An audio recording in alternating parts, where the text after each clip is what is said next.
Hey everyone, I'm super happy to welcome you to our Charles Black Week webinar. This webinar will share more about how to stand out with effective WhatsApp campaigns and how to build stronger customer relationships. My name is Maurizio, and I'm part of the customer success team here at Charles for almost 2 years now. But today's webinar will not be about me, because I got two special guests with me, Johannes and Peter from SNOCKS. You can see them in the other screens next to me, and you will get to know them better in a bit. All right. You've probably already heard about SNOCKS, so that might even be the reason why you actually joined in the first place. But for those who don't know them yet, or those who need a refresher, SNOCKS is a popular German direct-to-consumer brand focusing on underwear and socks mostly, as the name might suggest, right? They started in 2016 already, selling products mostly on Amazon, but have since moved most of their revenue to their own online shop. And I would say they've kind of become a role model for many other, even European D2C brands who try to imitate their SNOCKS strategy kind of, and are playing by the SNOCKS playbook, I would call it. Johannes, great to have you in here. Why don't you say a couple of words about yourself real quick? Yes, thank you for having me here. So for myself, I'm Johannes. I'm one of two founders of SNOCKS. So me and my cousin has founded SNOCKS like, well, it's right now 6.5 years ago. That's quite a long time. It's crazy. It had been a crazy roller coaster. Before SNOCKS, I have been a student. I studied banking and financing. So I'm a banking guy, but right now I'm loving all this sales stuff. So in SNOCKS, I'm responsible for sales, marketing, and HR. That's my true passion. And that's why I'm here. And I'm love to talk the next like 40 minutes about our success in WhatsApp. And right now, Peter, I think it's your turn.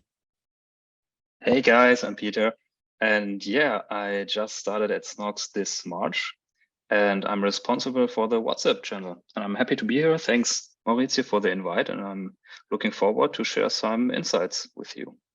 Amazing. Thanks so much for the introductions, guys. I'm also super happy to share our journey that we've made in the last year together and share some of our learnings, right? Johannes, why don't you start by telling us more about the SNOCKS backstory and how you actually managed to create such a very much loved consumer brand, I would say. Yes. Let's do it. I think, most of the people know SNOCKS, but some words on that. Like I said, we have founded SNOCKS in April 2016. So like 6.5 years ago. Me and my cousin, you can see him here in the pictures.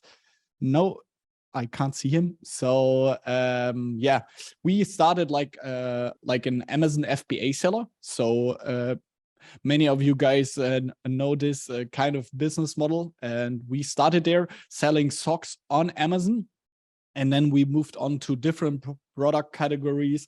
Insoles, and our first vision of SNOCKS was all about your sneakers, but it was really fucked up. So insoles and other like products for the sneaker itself, it was really shit. So we moved on to boxer shorts, and then boxer shorts went like crazy. And that's a little fun fact right now. Boxer shorts is our most selling product, and it made roughly about 30% of our revenue. So we started at Amazon, but then done a lot of sales with boxer shorts. And then 2019, after like 2.5 years on only selling on Amazon, really focused on that, we moved on Shopify to do our own online shop. And then the first 1 to 2 years in our own online shop, we only did like Facebook ads. That was the way we went through and did our like crazy sales in our online shop. And right now, like 6.5 years later,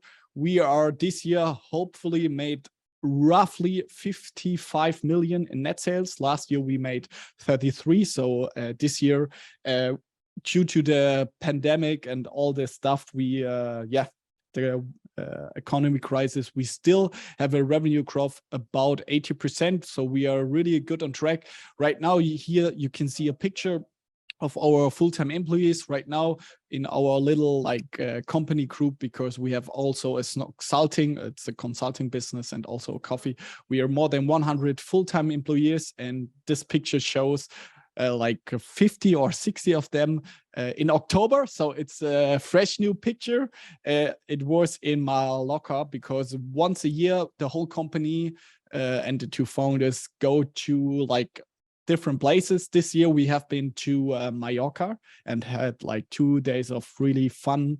And yeah, that's a little bit of our SNOCKS story. Right now we are selling like socks, boxer shorts, and also underwear for women. So our vision is to become the most influential and the most biggest company in the basic fashion sector. And yeah, we launched WhatsApp like in August 2021. And I think Peter can say more about that. But that was our little company history. Definitely. That sounds like hell of a journey, Johannes. Yes.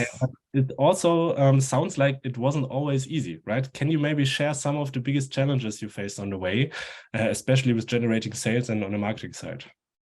Yes, we can like be a really practitioner. I think right now it's one of the biggest challenge in the last 6 to 7 years, because all the D2C companies have to switch their business model, like from only like generating like new customers on an arbitrage model, like buying on Facebook ads, cheap new customers, go to the online shop and make them buy in your shop.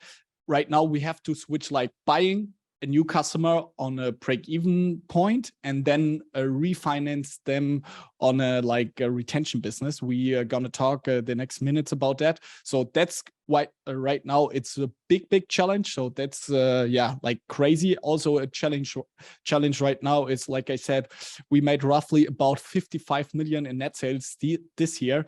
It's hard to reach like new customer groups, because through our like customer groups and channels the last years, like Amazon and Facebook ads, we reach all the people as we can. So in the next year we have to do like television, TV advertising and stuff like that. So that's quite challenging.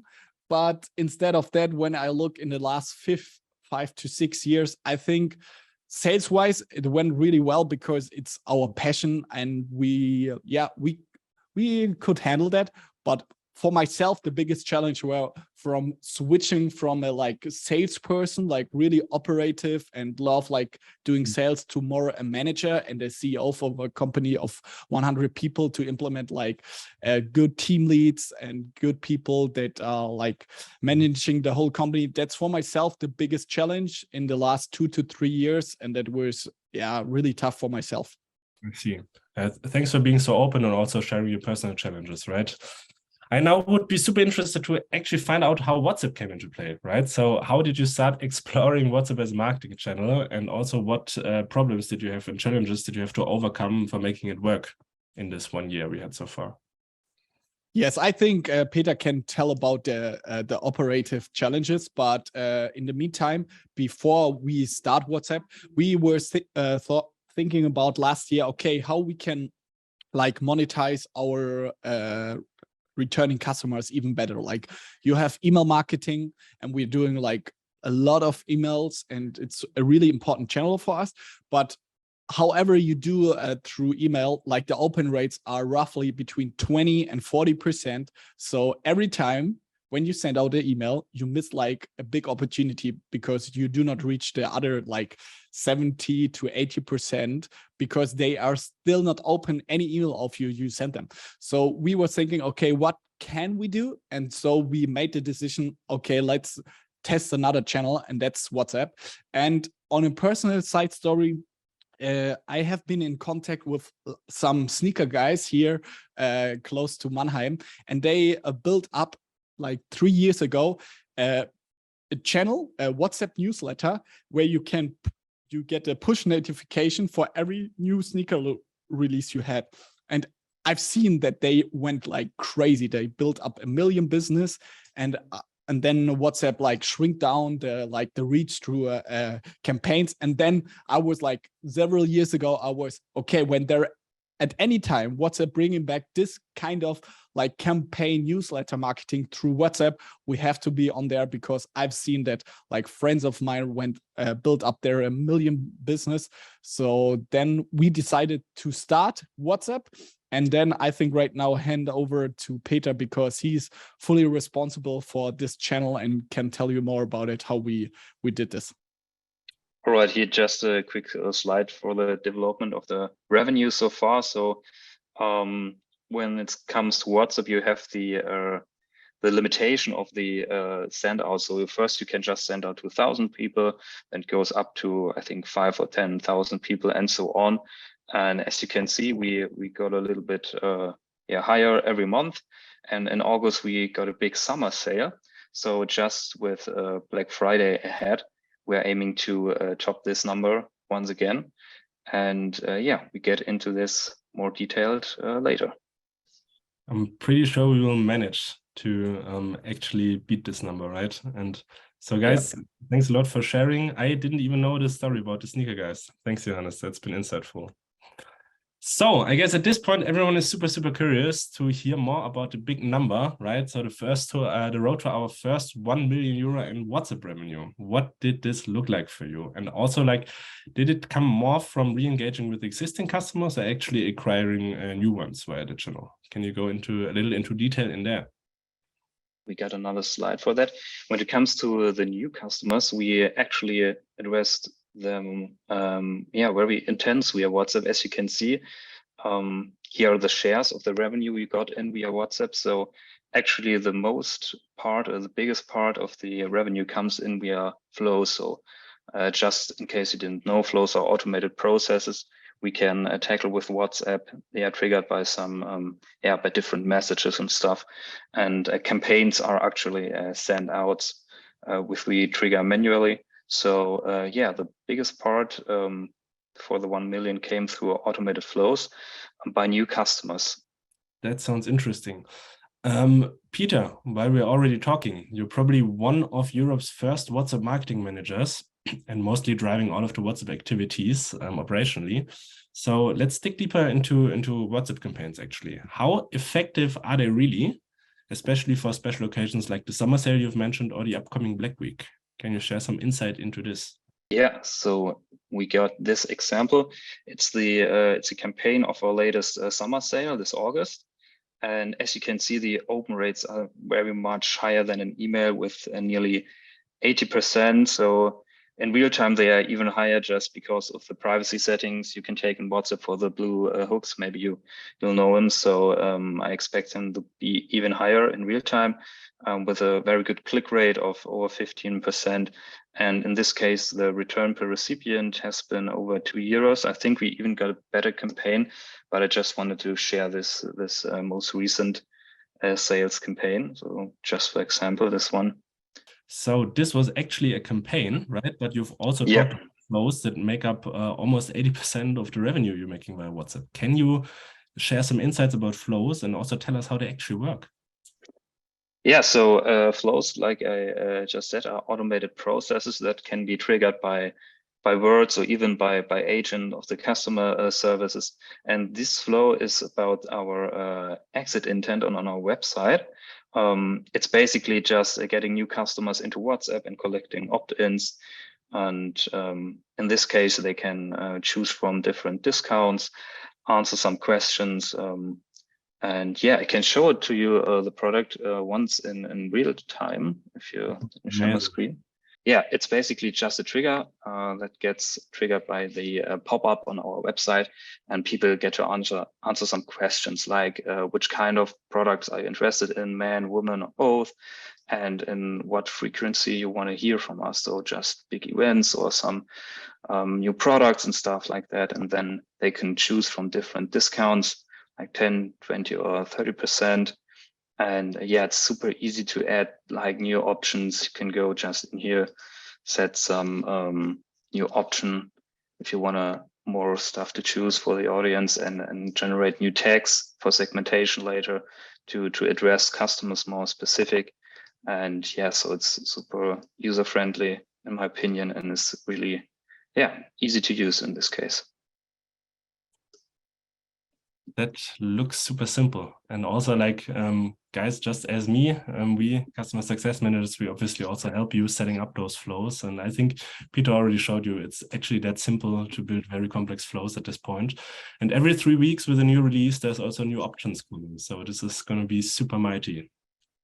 You've been experimenting and A/B testing quite a lot this year, right? Probably more than every single other customer I've talked to so far, and I've seen it firsthand. I've supported quite a lot of it. What are your top 3 best practices that you figured out via A/B testing that you can openly share? Is there something you can show us? Yes, so like the 3 biggest learnings are when it comes to text, I would always keep it simple and easy to read, very short, no too long text and complicated stuff. And yeah, keep it rather simple and easy, quick to read. That would be my guess. And when it comes to media, actually we experienced that none of media would work the best. So if you just send out a text, it really works fine. But if you have to choose between pictures or videos, if you have to explain products in more details or stuff like that, then I would recommend to use pictures. That worked out better for us. And with buttons, it's like everywhere. I use clear CTAs, not just boring links, but like, hey, choose your discount now, or play a little with the fear of missing out and give like a 24-hour time to get your discount and stuff like that. So yeah, keep it interesting at this point. Just moving on with this little example, as you can see, we did this A/B test at our birthday sale in August, and we compared these 2 campaigns with a picture and with a text, like I just mentioned. The easy or the simple version, just with text, performed overall better, even for the click rate, like 41% higher than with a picture. So yeah, I would recommend using just a text, very simple. I think our assumption on that one was that that it creates more curiosity if there's not already a picture that's basically telling the story, right? So people Yes, are more inclined to actually click to find out what's behind it and what's the actual. Yeah, right. Yeah. Amazing. So we've talked about what is working really well that you found out via A/B testing this year, but as SNOCKS always does, let's not only focus about what's working well, but instead let's be brutally honest, right? Can you guys share what have been the biggest fuck-ups, sorry for my language, that you've had with WhatsApp so far? Is there like any one campaign where you wish you could really turn back time and do it all over again? Is there something like this? From my point of view, I don't know if Johannes had to add something else to it, but yeah, just simple small releases and just these typical newsletter campaigns that we would send out via email just didn't work as well as we expected on WhatsApp. So as you can see, it's just a newsletter without any kind of discount or event. So yeah, I would recommend to use some kind of events or exceptional specials and stuff like that to get the attention, and not that average normal newsletter, hey, just a new product drop, but just in bestseller stuff like that. That didn't work out for us quite some time, so we switched another strategy for this. I see. So you gotta keep the channel a little bit exclusive and not just use it for like every product drop, right? Yeah, right. I mean, it might probably work for other brands, probably. So everyone should definitely try out. I think it's one of your mottos to actually test everything. And only because it's happening with you, it doesn't mean like it won't work for others, right? But yeah, that's interesting finding. Thanks for being so open and also sharing what's not working too well. So I feel like with SNOCKS, we figured out our WhatsApp strategy by now, right? But with the knowledge you have today, if you had to start over again, what would you do differently? What would be the approach you would choose to explore the WhatsApp channel for marketing and campaigning if you started all over tomorrow? So I would keep it really simple, just with a few steps. First, of course, I will set up WhatsApp and Charles, get this done very soon, and implement an exit intent. Like I mentioned before, we got this flow that was responsible for the great amount of revenue we got so far via WhatsApp.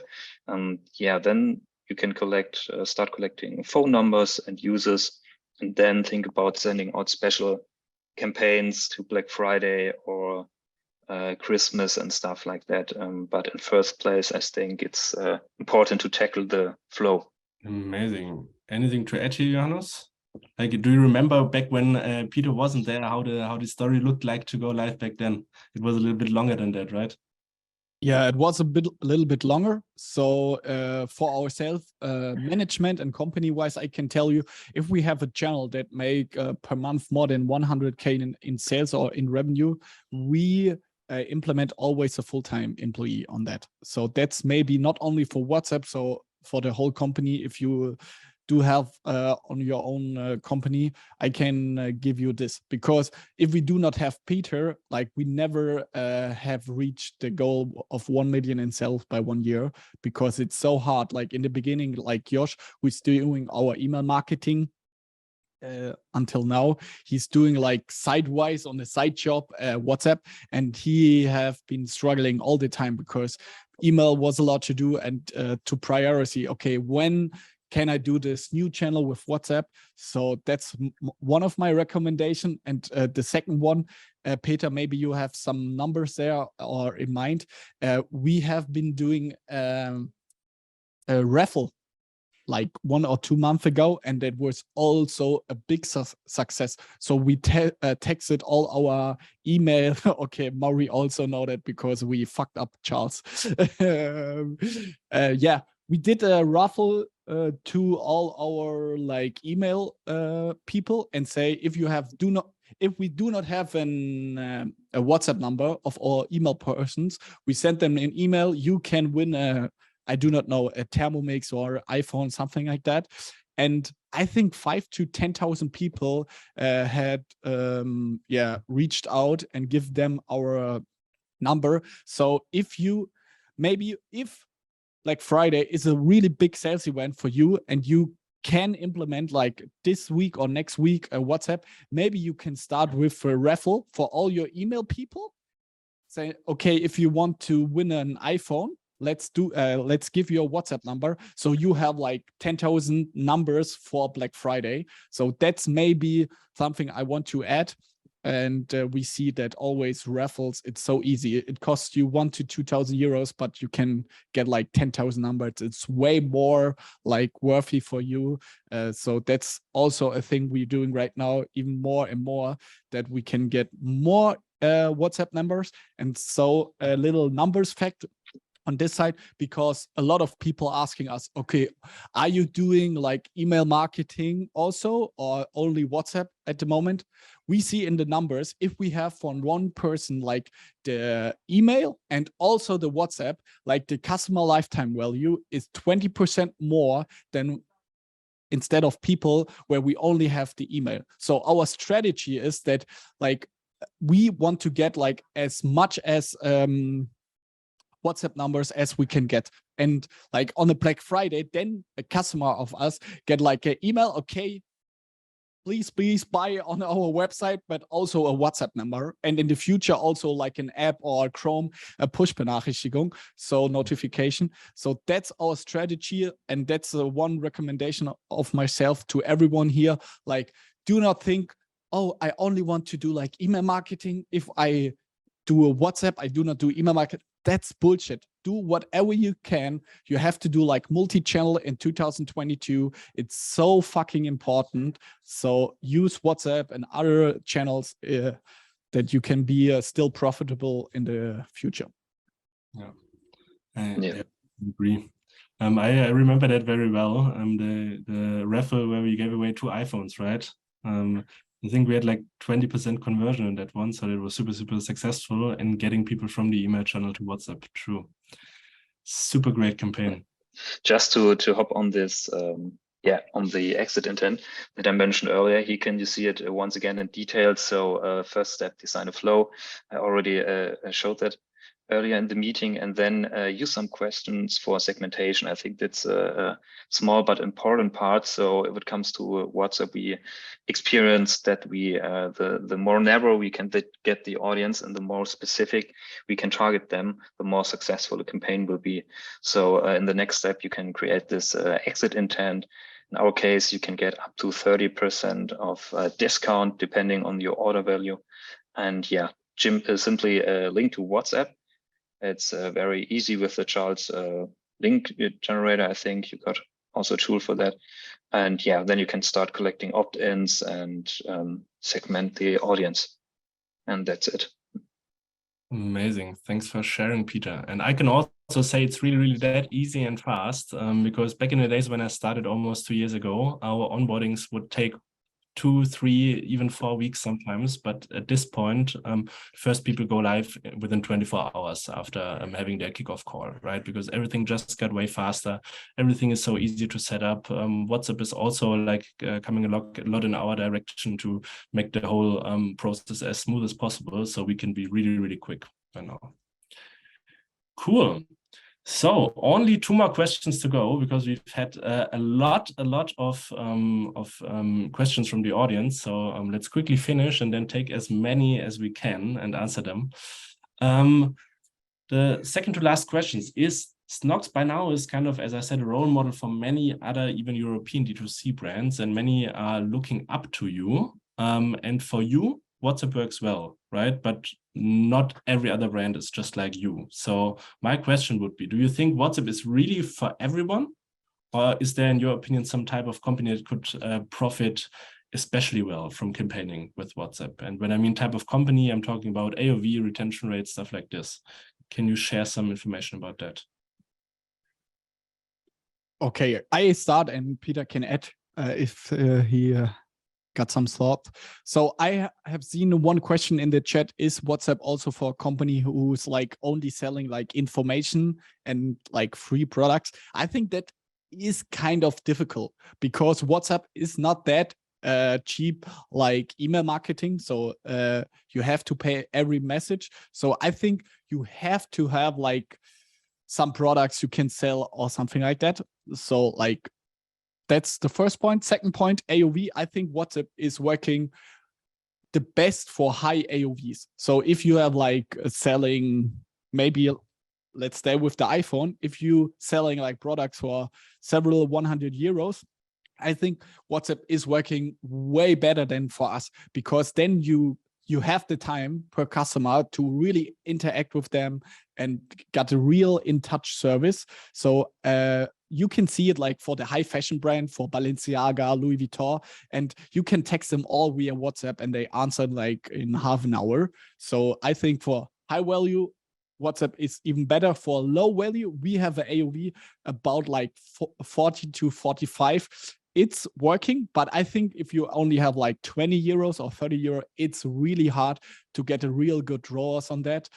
So I would say minimum AOV 30 euros, and yeah, more than better. And I think that's the point. So for 95% of all D2C companies, you have to test WhatsApp, and then you see prediction-wise if it's working or not. Peter, what do you think?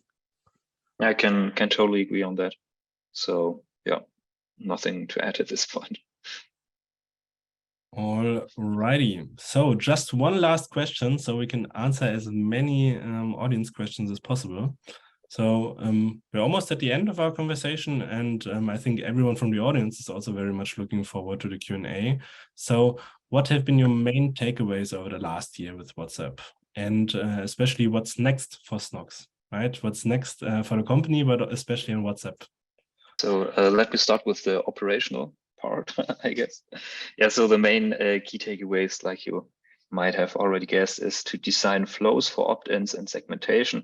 It's a very important point, just because it already takes work off from you. You don't have to be that this active in sending out campaigns, and can do the work by the flows. Yes. It's also very important to let the customers decide what they want to hear from you and when. So WhatsApp is a very personal space. Don't be careful not to do damage there, and communicate exclusivity, like special offers, time limited offers and stuff like that. They give up some space of their privacy in case of WhatsApp, and they want to receive special treatment, I think. Yeah.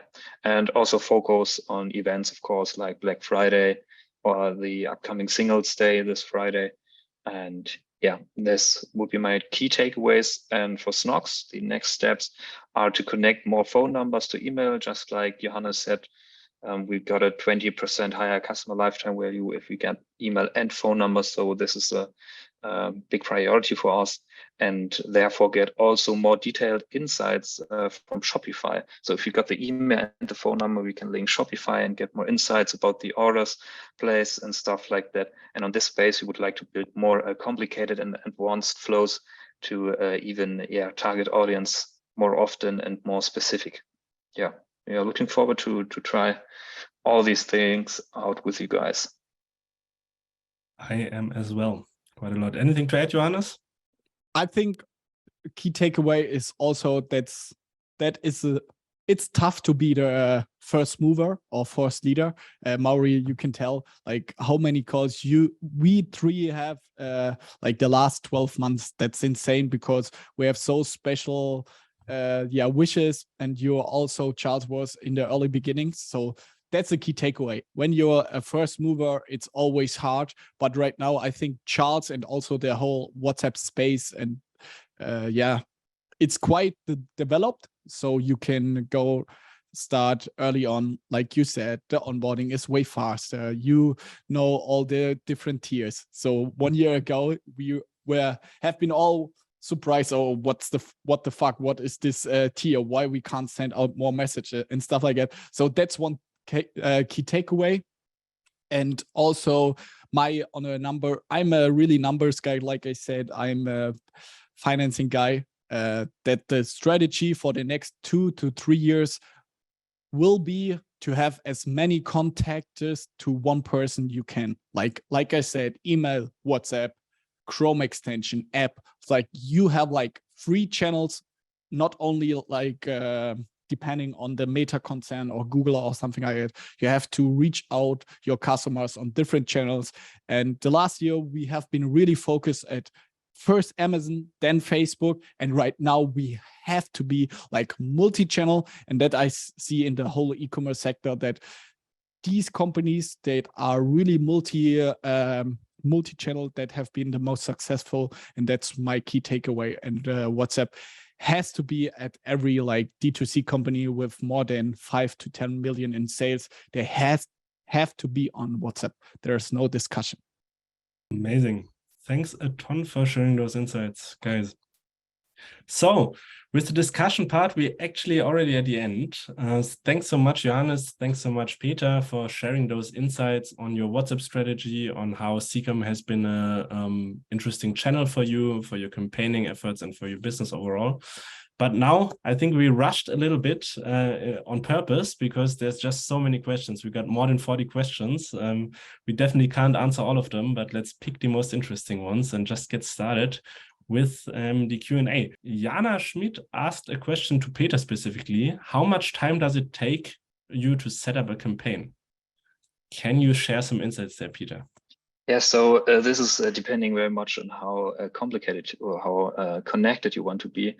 You want to get the campaign. So if it's just a basic campaign with a discount or to special occasion, it can take up to 15 or 30 minutes, depending on how much tracking links you want to get and stuff like that. The cool stuff is you can also connect campaigns to flows and things like that. So then you might take just some more time to connect flows or different replies to get it more interactive, or some kind of more gamification into the WhatsApp campaign. So there is some space to the top of the time, but basically just 15 to 30 minutes. Yeah, and that's it. Amazing. That also is way faster than it used to be. I remember the times when it took more than 24 hours to get the campaign message approved. That's something where WhatsApp helped quite a lot, because by now it's more or less 5 or 10 minutes. Yeah, it's way faster than back then. Amazing. Thanks for sharing, Peter. Then next question. Stephanie says she already has a burning question. How many people at SNOCKS are managing the WhatsApp channel, marketing-wise and also on the customer service side? So marketing wise, it's just me who managed the channel, and on the customer side, Johannes, correct me if I'm wrong, but I think we got like 7 or 8 customer agents who work in different time shifts to cover the WhatsApp slots. Yeah, in the whole company, we have more than 20 service agents, but every person do like email, WhatsApp, and so on. So you cannot dedicate it, say, okay, 2 person only do WhatsApp. But if I have to do, I would say two to 3 persons, something like that, roughly. Amazing. Let's continue right away. Johannes Mansbart is asking, how do you tackle the GDPR topic? And that's actually one of the questions that we get asked quite a lot, because it's just such a sensitive one. And I would like to answer here.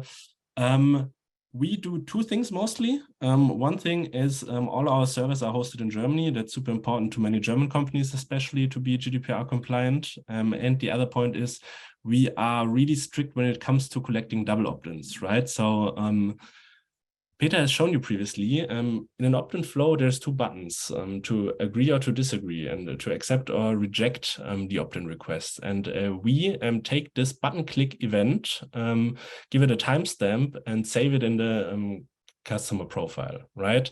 So we have an exact timestamp, not only some, hey, yes, or fine, or cool for me in the conversation, but we have an exact timestamp when the person opted in. They can easily opt out by sending a message like stop. Most clients are actually using stop, so they get opted out automatically. So those are the precautions we're taking here. Also, by the click of a button, if somebody requests it, we can delete contacts from Charles overall. It's super easy. And by that, we try to be as GDPR compliant as possible. Amazing. So anything you want to add? But I think that's mostly about it, right? Yeah. Alrighty, let's move on, as we have so many questions. It's insane. Then Fabrizio Metzler asked, what do you think about a WhatsApp channel for a high-priced product? We're talking about a product over 1,000 euros to get the trust from customers. I would also like to take that one, but I would also be super interested in your opinion on that, Johannes. And I might actually want to share my screen here because we have one client we've had right from the beginning, even before SNOCKS. I think you've heard about it, Peter and Johannes. That's Woodboom. Woodboom is selling massive wooden furniture like beds and stuff, and that's Misha. Misha is the founder of Woodboom. And in a good month, they are making 50% of their revenue on WhatsApp, which is like an insane number, right? Because they're approaching it super personally, like that's Misha's face over here, and they're telling, hey, schreibe Misha hier deine Frage, ask your question to Misha. And Misha is actually also the one on the other side, and he's trying to consult people on their last minute questions. And it's super, super valuable to be in such a personal channel such as WhatsApp in the moment where people are making their purchase decisions, right? And for socks, that's probably, or underwear, that's probably like within an hour I'm making my purchasing decision. But for a bed like this that costs 2,000 euros, it might be weeks or even months. And if Misha can give like super quick replies and also answer customization requests right in this WhatsApp channel, like it's just gives him like a super good situation to actually close the sales and leading the leads toward the sale, right? Anything from your perspective, guys? I would be super interested to find out what you think. Like I mentioned, that I think that a bigger AOV, it's way easier for WhatsApp, but you have to follow another strategy than we did, because we collect as many WhatsApp numbers as we can, and then on a big sales event and other like big events for us, we push them. Like we at Friday, 50,000 people get a WhatsApp, something like that. But I think when you have like a high value, a high AOV or very expensive product, you have way less WhatsApp numbers, maybe 50 or 100, but you really stay in contact with them. So that's my approach. I would like do WhatsApp, but on a really personal wise. And what like the example you shown, that's the best practice. Like how nice is that? You see the founder and can text him. I would suggest he will like answer in 1, 2, 3 hours. That's really nice. Can send you some pictures from the different products. That's really nice. And then there is one technical like feature from Charles we do not using right now, but we will, that you can like sample a checkout.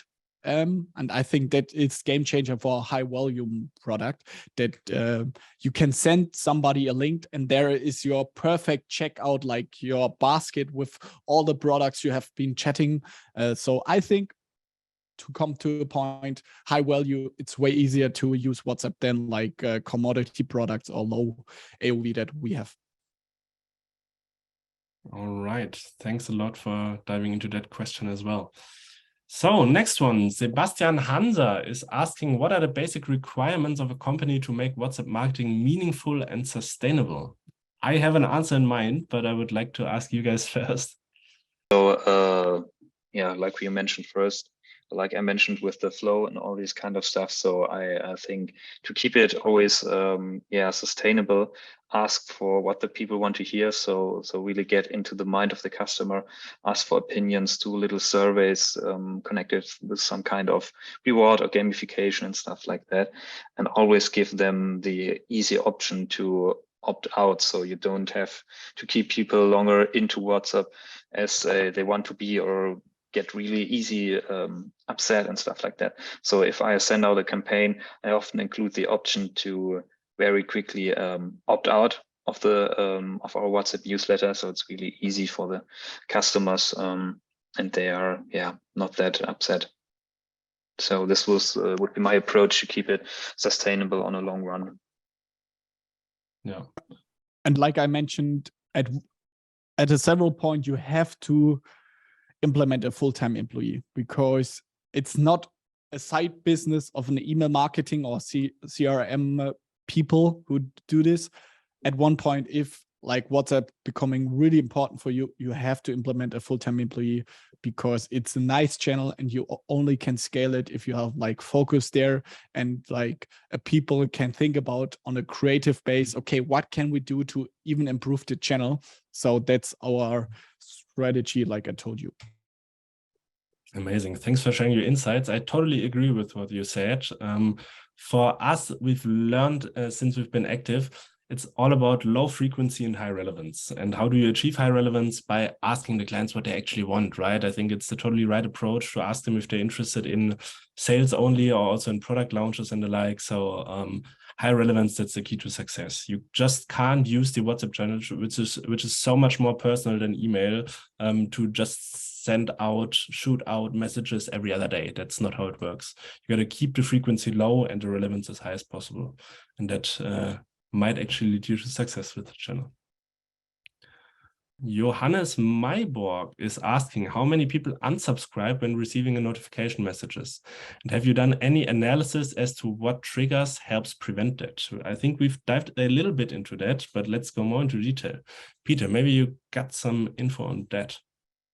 Yeah, so like I just mentioned, to prevent this, I always add the option to opt out, which I would really recommend to make it easy and fast to access. And it's not that easy on WhatsApp, to be honest, for the exact numbers of how much people will unsubscribe if you send out a campaign, because we experienced that some people unsubscribe but later resubscribe through another opt-in or for another event and stuff like that.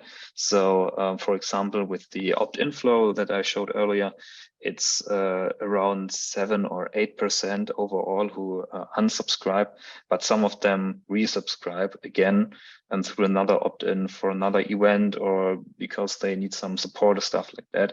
So to prevent all these unsubscriptions, I would really recommend to use the opt-out option, so they can do it very quick if they want to, but make it easy for them to get back in. So with every opt-out, we send a message. So hey, sad to hear that. If you want to rejoin us, yeah, just press this button.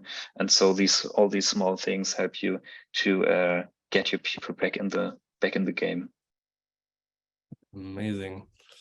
I totally agree. You have to give your subscribers the easy way out, right? Just telling them to write stop if they don't want any more messages. And I think that's also the right thing to do, because it's not necessarily only about the size of your audience, the size of your subscribers, if they don't buy anyways, right? WhatsApp is way more expensive than email, and hence we want the highest quality audience that we can get. So it's better to provide them with an easy way out than to like have them in every campaign audience and paying to talk to them. Definitely. Alrighty. Nabil is asking, how does the SNOCKS and Charles collaboration work? Peter, do you mind sharing some insight into that? How often do we meet? How do we work together? Like, what's the mode of collaboration? So yeah, at first place, we had like weekly meetings, but we lately changed that to every 2 weeks. So basically, we are just discussing new features, and I give new input to Maurizio about features we wish to add or new A/B tests we like to try. So as you guys already know, we are always trying to to test new things, to connect email and WhatsApp and try out this, set up these things, and yeah, basically we'll discuss that on a 2 weekly base. And yeah, it's rather easy. We got Slack, we send out messages all the time, and yeah, it's very easy to work together, in my opinion. I do agree. It's good to talk more often, I think, even if it's only like a quick check-in. That's better than like having one hour chat every month. So this seems to be a good mode of collaboration that we found by now. Yeah, also great to share some different ideas. And I remember often that your input, Maurizio, helped us to get some new ideas on the road. So totally recommend that. Thanks for the flowers. That's what I'm here for. Also fun collaborating with you. So anonymous attendee is asking, how are you connecting your email tool with Charles, and how are you connecting email to phone number? That might also be something that you, Peter, can answer, because it's not been that easy in the past, but I think by now we find a quite interesting way, right?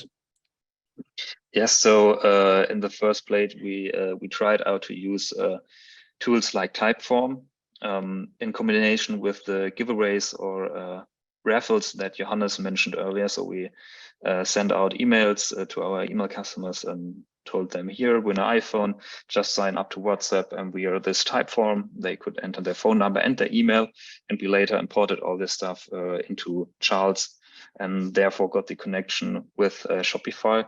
But now I think there's a new feature for Charles, which allows us to collect custom answers directly in the WhatsApp chat. So Maurizio, if you can explain it in more detail, we are just starting to try it out. So we are aiming to include this in the exit intent flow that I showed you earlier. So when people sign up to WhatsApp, they they get directly into the chat, can add their email, and then get the discount. And since then, we have the connection directly to Shopify and can provide more data and insights directly to Charles.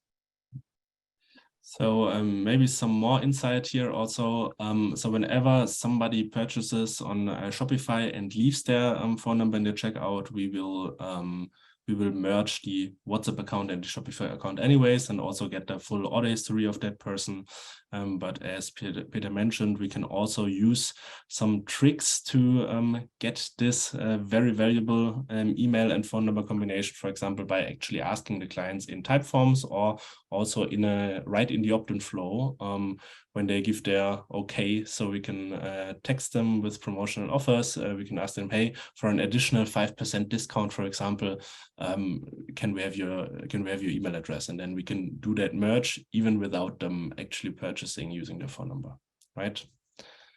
But this is also gonna become better and better pretty soon. Alrighty, now I actually need a minute to look into the question because it's just so many and we probably have time for one more. Let me see if there's one that we really should discuss in here.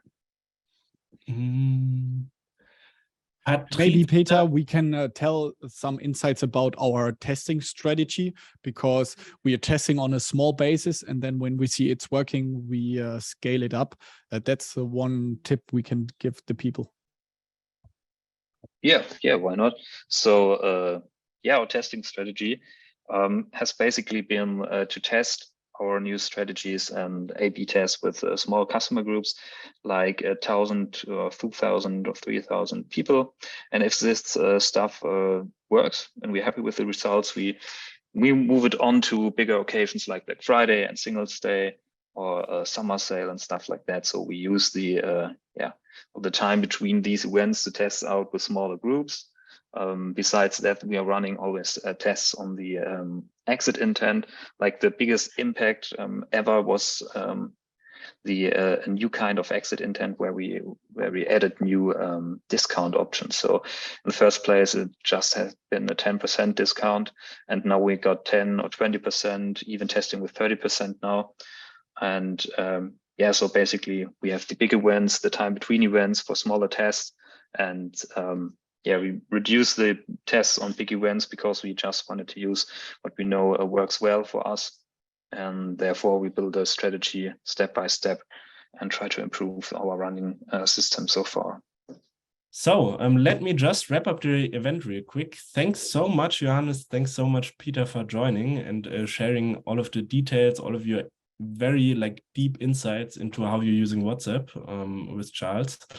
Thanks for being super open and transparent about this. And I think this has been super, super valuable for all of the visitors. And also, we got a little something for you. So if you want to stay in contact with us and find out how you can make sure that WhatsApp also works for your business, then just scan the QR code and you will get an update, obviously via WhatsApp from us every other week. And there might even be some goodie behind it. So just feel free to scan. I can't do much more than say thanks a lot again to every single attendee, to every single one who asked a question, and especially to our special guests, Johannes and Peter. And I would just like to give the last words to you. Anything you want to tell the audience? Anything you want to say, Johannes and Peter? Feel free. If you have any question, you can text Peter operations wise. He always answer all the question on LinkedIn. You see his name, Peter Huber. And also you can text me on LinkedIn if you have company wise any questions. We'd love to answer. And thank you, Charles, that you have been for this crazy roller coaster to last 1 to 1.5 years. It was a pleasure. And let's see what's next. Awesome. Thank you, guys. And hopefully wish you all of the best with starting with WhatsApp.